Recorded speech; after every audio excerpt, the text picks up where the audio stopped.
ശ്രീലാൽ, ഇപ്പോൾ സമയം 4:30 അദ്ദേഹത്തെ കൈമാറും, അഭിനന്ദനെ ഇന്ത്യയിലേക്ക് കൈമാറും എന്ന് ആണ് വ്യക്തതയുള്ളത്. അതിനുള്ള നടപടിക്രമങ്ങളാണ് ഇപ്പോൾ പുരോഗമിച്ചുകൊണ്ടിരിക്കുന്നത് എന്നറിയുന്നു. ഇപ്പോൾ നമ്മൾ നേരത്തെ കണ്ട പോലെയല്ല, വാഗ ബോർഡറിൽ നിന്നും ആൾക്കാർ ഒഴിഞ്ഞു തുടങ്ങി എന്ന് തന്നെയാണ് എഴുതി കാണിക്കുന്നത്. വലിയ രീതിയിൽ രാജ്യം നമ്മുടെ ഒരു ഭടൻ്റെ, ഒരു വ്യക്തിയുടെ, ശത്രുവിൻ്റെ കയ്യിൽപ്പെട്ട വ്യക്തി തിരിച്ചു വരുന്നു എന്നുള്ളതിൻ്റെ സന്തോഷകരം തന്നെയാണ്. ആ സന്തോഷത്തിനെ നമ്മൾ ആഘോഷിക്കുകയായിരുന്നു. പക്ഷേ അങ്ങനെ ആഘോഷിച്ചാൽ അത് മറ്റൊരർത്ഥം അതിനുണ്ടാവും എന്നുകൂടി ഉള്ളതുകൊണ്ടായിരിക്കാം ഇപ്പോൾ ജനങ്ങൾക്ക് നിയന്ത്രണം ഏർപ്പെടുത്തിയിരിക്കുന്നു. ജനങ്ങൾ അവിടുന്ന് മാറിക്കൊണ്ടിരിക്കുന്നു. ഈ 4:30 അദ്ദേഹത്തെ ഇന്ത്യക്ക് കൈമാറുമ്പോൾ അതെങ്ങനെയായിരിക്കും നമുക്ക് അതിൻ്റെ ദൃശ്യങ്ങൾ കാണാൻ പറ്റുമെന്നും ഇപ്പോൾ വ്യക്തതയില്ല. ഏതായാലും ആ സംഭവം 4:30 നടക്കും എന്നാണ് മനസ്സിലാവുന്നത്. ശ്രീലാൽ, അതുപോലെ ഇന്ന് സുപ്രധാനമായ 2 കാര്യങ്ങൾ കൂടി ഉണ്ടായി. OICയുടെ മീറ്റിംഗിൽ സുഷമ സ്വരാജ് പറഞ്ഞ കാര്യം, മസൂദ് അസർ അവിടെയുണ്ട് എന്നുള്ളത് പാകിസ്ഥാൻ സ്ഥിരീകരിക്കുന്നു, അദ്ദേഹത്തിന് വയ്യ എന്നുള്ള കാര്യം സ്ഥിരീകരിക്കുന്നു. പക്ഷേ നമ്മളുടെ ഏറ്റവും പ്രധാനപ്പെട്ട പോയിന്റ്, നമ്മുടെ രാജ്യത്ത് വന്ന് അക്രമം നടത്തുന്ന ആ ഭീകരനെതിരായുള്ള നടപടി എടുക്കുക എന്നുള്ളതാണ്. അതിൽ ഒരു അടി പോലും മുന്നോട്ട് പോകാനോ നമ്മൾ പറയുന്നതിനെ ചെവിക്കൊള്ളാനോ ആ രാജ്യം തയ്യാറാവുന്നില്ല. എന്നിട്ടാണ് ഒരു ഔദാര്യം നമ്മളോട് കാണിച്ചു എന്ന രീതിയിൽ അവർ ഗ്ലോബൽ ഇമേജ് വർദ്ധിപ്പിക്കാൻ ശ്രമിക്കുകയും ചെയ്യുന്നത്. ഇന്നിപ്പോൾ ഇസ്ലാമിക രാജ്യങ്ങളുടെ സമ്മേളനത്തിൽ സുഷമ സ്വരാജ് വളരെ വളരെ കെയർഫുള്ളായിട്ട് നമ്മൾ തന്നെ പറയേണ്ടത്, അങ്ങനെ ചില തിരഞ്ഞെടുത്ത വാക്കുകൾ കൊണ്ട് ഉള്ള ഒരു വാക്കുകൾ ഉപയോഗിച്ചുള്ള ഒരു പ്രസംഗമാണ് സുഷമ സ്വരാജ് നടത്തിയത്. അതായത് പാകിസ്ഥാനെ പേരെടുത്ത് ആക്രമിച്ചേയില്ല, ഇന്ത്യയുടെ മറ്റ് അയൽ രാജ്യങ്ങളെക്കുറിച്ച് പേരെടുത്ത് പറയുകയും ചെയ്തു. അതിനോടൊപ്പം തന്നെ മറ്റ് അയൽ രാജ്യങ്ങളും ഇന്ത്യയും തമ്മിലുള്ള നല്ല ബന്ധവും പാകിസ്ഥാനുമായിട്ട് ഉള്ള ബന്ധം മോശമാകുന്നതിനുള്ള കാരണങ്ങളും സുഷമ സ്വരാജ് നല്ല വാക്കുകളിൽ വിശദീകരിക്കുകയും ചെയ്തു. ഇതിനിടയിൽ സുഷമ സ്വരാജ് വളരെ വ്യക്തമായി പറഞ്ഞ ഒരു കാര്യമുണ്ട്. ചെറുപ്പക്കാരെ കുറിച്ചായിരുന്നു സുഷമ സ്വരാജ് അവിടെ പറഞ്ഞത്. സുഷമ സ്വരാജ് പറഞ്ഞത്, ചെറുപ്പക്കാർക്ക് മാർഗനിർദ്ദേശങ്ങൾ അല്ല, അത് മാത്രമല്ല വേണ്ടത്, അവർക്ക് ജീവിക്കാനുള്ള മാർഗം കൂടിയാണ് വേണ്ടത്, അല്ലെങ്കിൽ ചെറുപ്പക്കാർ വഴിതെറ്റും. വളരെ വ്യക്തമായും പാകിസ്ഥാനോട് സുഷമ സ്വരാജ് കൃത്യമായ ചില കാര്യങ്ങൾ പറയാൻ തന്നെയാണ് തീരുമാനിച്ചത്. അത് തന്നെയാണ് അവർ അവിടെ പറഞ്ഞതും. ഋഗ്വേദത്തിൽ നിന്നുള്ള വാക്കുകൾ കടമെടുത്ത് സംസാരിച്ചു. അതോടൊപ്പം തന്നെ മറ്റ് മതങ്ങളെക്കുറിച്ച് സംസാരിച്ചു.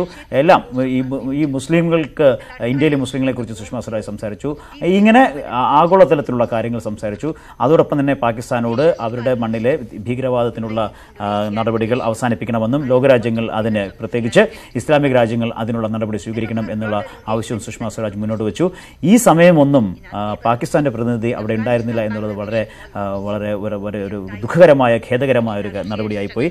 പാകിസ്ഥാന്റെ പ്രതിനിധി അവിടെ ഉണ്ടാകണമായിരുന്നു. പാകിസ്ഥാന്റെ പ്രതിനിധി അവിടെ ഉണ്ടാവുകയും അദ്ദേഹത്തിന്റെ നിലപാട്, അദ്ദേഹത്തിന്റെ രാജ്യത്തിന്റെ നിലപാട് വിശദീകരിക്കുകയും ഇന്ത്യയുടെ ഈ നിർദ്ദേശങ്ങളോട് എങ്ങനെയാണ് പ്രതികരിക്കുന്നതെന്ന് വ്യക്തമാക്കുകയും ചെയ്യണമായിരുന്നു. അങ്ങനെയാണ് ഇമ്രാൻഖാൻ ഇന്നലെ സൂചിപ്പിച്ചതുപോലുള്ള സമാധാനം മുന്നോട്ട് കൊണ്ടുപോകേണ്ടത്.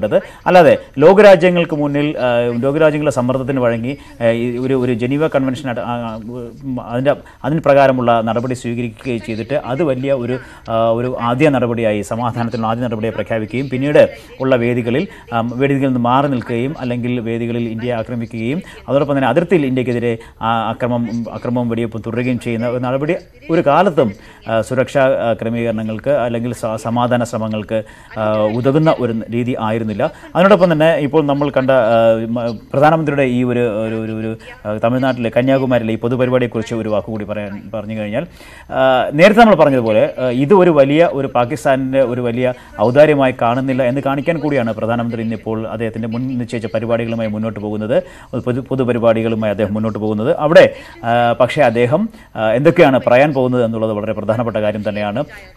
ഇപ്പോഴും ഇന്ത്യ ഈ പാകിസ്ഥാൻ ചർച്ചയ്ക്ക് തയ്യാറാണ് എന്ന് ഇന്നലെ നേരത്തെ തന്നെ അറിയിച്ചിരുന്നു. അതോടൊപ്പം തന്നെ പാക് പ്രധാനമന്ത്രി ഇമ്രാൻഖാൻ തന്നെ ഇത് സംബന്ധിച്ച് പാർലമെന്റിലും അതിനു മുമ്പ് ഉള്ള ചില സമയങ്ങളിലും അദ്ദേഹം ആഗ്രഹം പ്രകടിപ്പിക്കുകയും ചെയ്തിരുന്നു.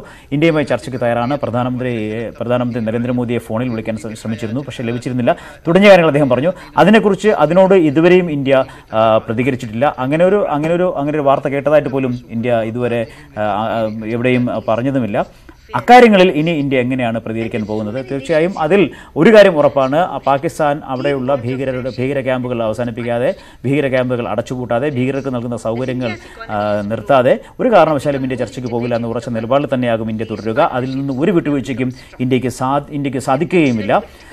ഇനി വരേണ്ടത് എങ്ങനെയാണ് അതിർത്തിയിൽ നമ്മൾ നമ്മുടെ അഭിനന്ദനെ സ്വീകരിക്കാൻ തയ്യാറെടുക്കുന്നത് എന്ന് തന്നെയാണ്. അത് ഏത് രീതിയിലാകും എന്നതാണ് വരുന്ന നിമിഷങ്ങളിൽ, വരുന്ന മിനിറ്റുകളിൽ നമ്മൾ കാത്തിരിക്കുന്നത്.